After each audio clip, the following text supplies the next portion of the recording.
From all which it doth appear upon good grounds, that it was in high provocation to admit the king to the exercise of his power, or to entrust him with the cause and people of God, whilst he was continuing in his former disaffection to, and enmity against the same. With which sin the Lord hath been so displeased, that he hath in a great measure verified the same things on the land, which are held forth by the General Assembly, and which would be the consequence thereof. We know that it will be objected by many,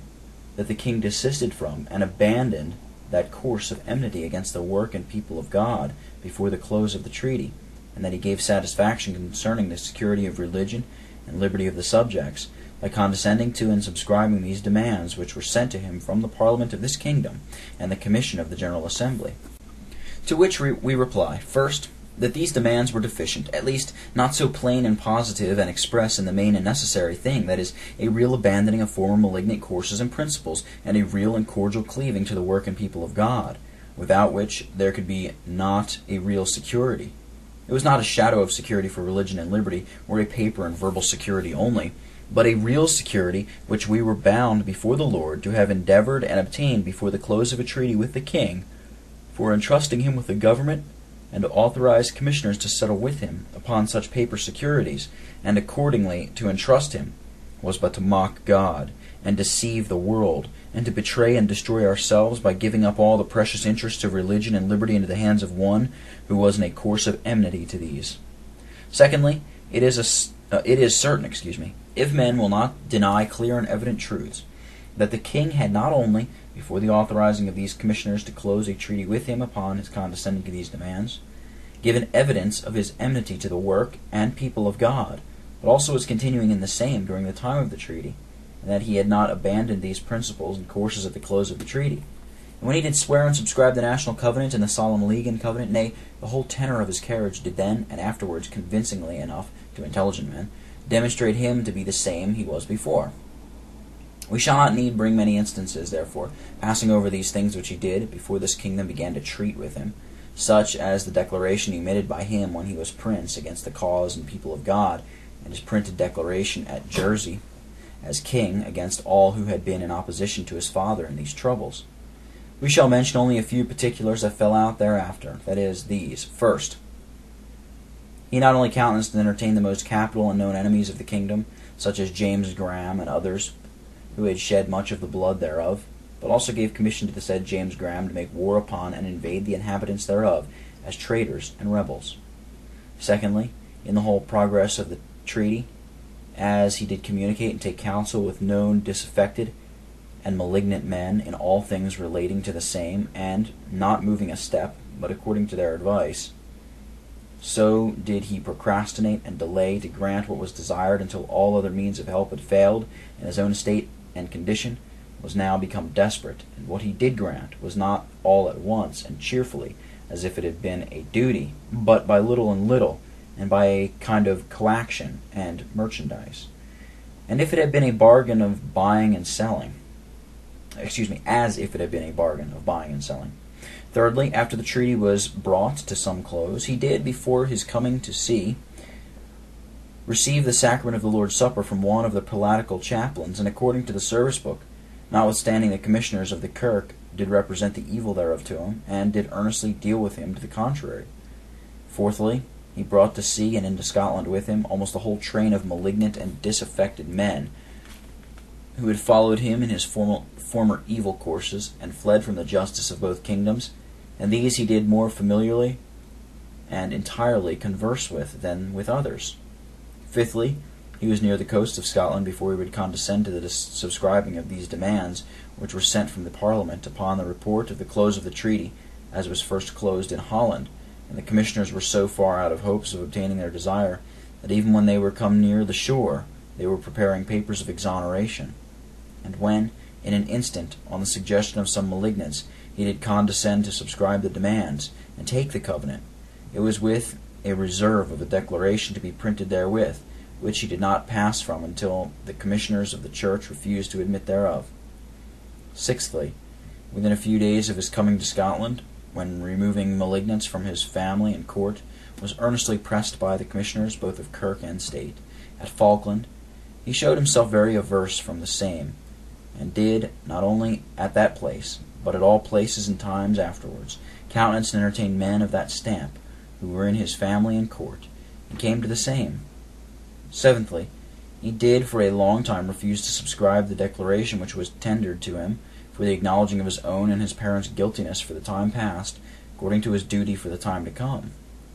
And after that he had, with a great deal of reluctancy, subscribed the same, he did oftentimes express that he did not think his father guilty of blood, and that notwithstanding he had so declared, he had his own meaning thereof.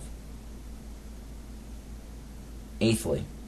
as he did first by letters authorize sundry of the malignant party to rise in arms without the knowledge of the Committee of Estates, and contrary to the standing laws of this kingdom, so did he himself, within a short time thereafter, desert the public councils of the kingdom, and join with the Malignants. Ninthly, during the whole time of the treaty, and after the close thereof, he had correspondence with all the Malignants of the three nations, to sundry of whom he gave commissions. These instances clearly enough prove what was said concerning the king's continuing in a course of enmity to the work and people of God, which made it a sin in us, whilst he was in that condition, to entrust him with the interests of both. Neither was our carriage here more faulty in the matter than it was rash and precipitate in regard of the manner. The news of the late king's death,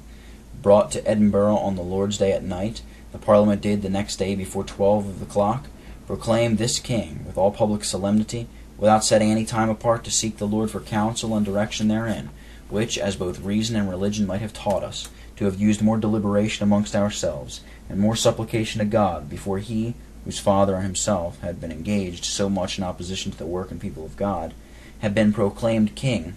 and within a short time thereafter solemn address was made to him for offering him the crown and kingdom upon some verbal and paper security, without any previous address for informing his conscience, or taking notice whether he did adhere to his former principles and way. And when the Lord was pleased to render these applications ineffectual, and bring back the commissioners to this kingdom and kirk without any satisfaction to their desires, we did again, no less precipitately than before, rush on a second address, which was at one and the same day concluded and proposed in Parliament, not only without any previous consultation or debate had thereanent amongst these who had been tender and faithful to the work of God from the beginning, but without their knowledge, and contrary to their expectation. And afterwards, in regard of the close and dispatch of commissioners, which was so passionately and violently driven on, that many were impatient, even of the most necessary delays, and of the most reasonable contradiction in anything that related thereto. And it is not to be passed without observation, that whilst we were treading these slippery and sinful steps, the Lord suffered not us to want warning. We shall not insist on the sad apprehensions that were in the hearts of many of the godly in the land in reference thereto, so albeit they durst not altogether deny duty to be in making application to the king, yet did the sense of the Lord's controversy with him and his house, together with his walking in his former way, lie heavy on their spirits, and made them rather fear a curse than expect a blessing thereupon. Nor shall we speak of the passionate inclination, desires, and endeavors of the malignant party, and of their rejoicing herein, and of their heightening of their hopes thereby. But we desire it may be remembered that whilst the second address was in preparing, not only did the Lord give us warning of presumptions, first of the king's authorizing of James Graham to invade this kingdom, and of his encouraging him by letters to go on in that invasion, even whilst he was in terms of a treaty with us, but also by James Graham's actual invasion a little thereafter by the king's commission, and by bringing to our hands the authentic commission itself, and sundry letters under the king's own hand, testifying his adherence to his former principles and his affection to that great enemy of this cause and kingdom. And what were all these instances which we have formerly spoken of in the king's carriage, but warnings from the Lord who have taught us wisdom in this thing? We know that some may think it unsuitable for us to meddle in these things which seem to have been otherwise determined by the General Assembly of this kirk in 1650, and that others may wonder that that assembly should have so determined. We shall not now stand to debate how far that assembly did approve of these things, which concern the treaty with the king and that the security of religion. But the Lord having declared so much from heaven against the whole land, it concerns us and all others impartially to search into, and to discover the causes thereof, so far as he is pleased to convince and give light therein. And we, in charity, and not without ground, presume that of all the passages of procedure in the king's carriage in the treaty, and from the beginning in order to this kingdom, and the enemies thereof, had been impartially and freely discovered, and made known to the assembly, as they had been since they had not gone the length which they went. Step 6. For understanding the sixth step, which relateth unto the rejecting the discovery of guiltiness and causes of the Lord's contending with us, it will be needful to speak somewhat for clearing of the matter of fact in the instances which are given in the article. The first instance is in the causes of humiliation condescended on by the Commission of the General Assembly at Leith, and offered to the Committee of Estates by whom they were rejected, the story whereof, as to the matter of fact, was thus.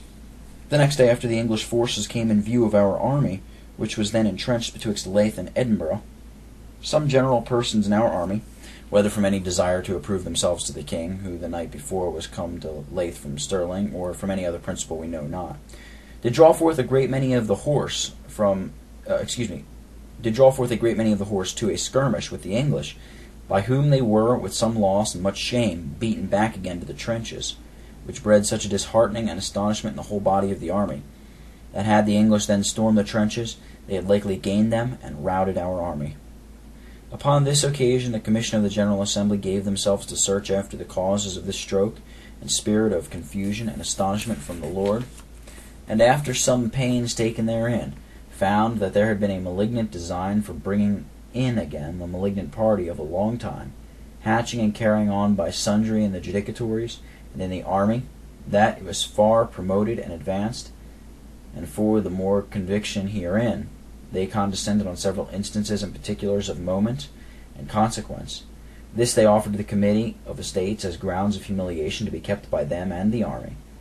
But the committee, as they refused to take with any such guiltiness, so they refused to join in any humiliation to be kept with the same. Upon the which the Commission did leave it before them with a declaration,